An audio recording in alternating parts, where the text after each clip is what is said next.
carrots tunazikatakata kama unavyoona.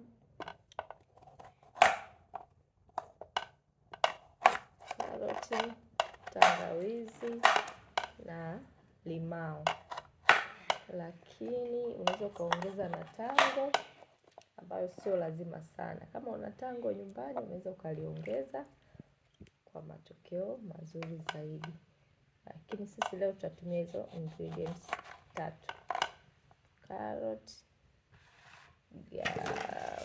ginger na limao, lemon. Tusiweka kwenye blender yetu ya mchongo kwa matokeo zaidi. Ukitaka kufanya detox, una uwezo wa skin care, mambo mazito mazito, gharama kubwa kubwa, unaambiwa tumia kitu fulani shilingi 300,000. Sisi leo tunatumia shilingi 300 tengeneza detox. Kwa hiyo ngoja tuone matokeo. Ndio hivyo, tunaweka limao kama unavyo.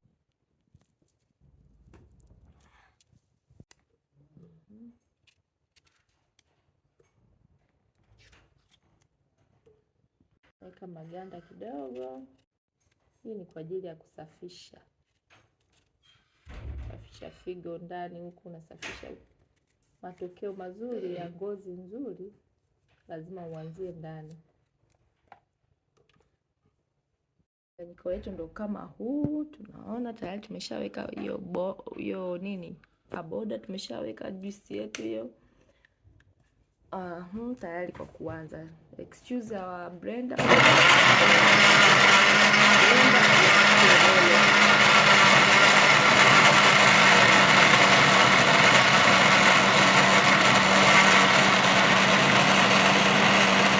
Blender yetu ina kelele, maelezo utoyaelewa jamani. Excuse our blender. Hii blender ni kiboko. Kwa hiyo tunaona aibu kwenda kuionyesha, lakini sasa tutafanyaje? Ndio kifaa kinachotusaidia kusaga juisi yetu, lakini wewe fuatilia tu step by step. Next time tutakuwa na blender nyingine nzuri zaidi.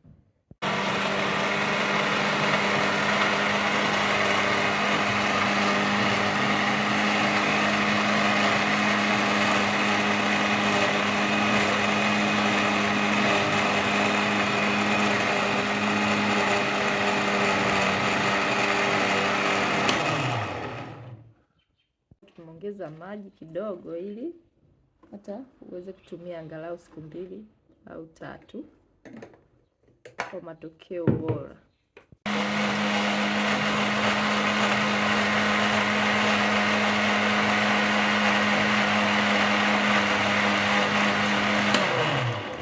Juisi yetu ukiiona hivi unaona ni nzuri, lakini onja sasa, ni dawa.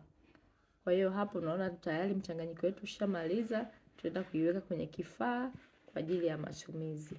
Juisi yetu ndio hiyo imekamilika. Tunaenda kuiweka glass kwa ajili. So for better result, tumia juisi hii ndani ya siku 7, utaona matokeo mazuri ya ngozi yako. Karibuni. Hiyo limao hapo juu unaweza ukaiacha tu, haina maana yoyote. See you next time. Ciao.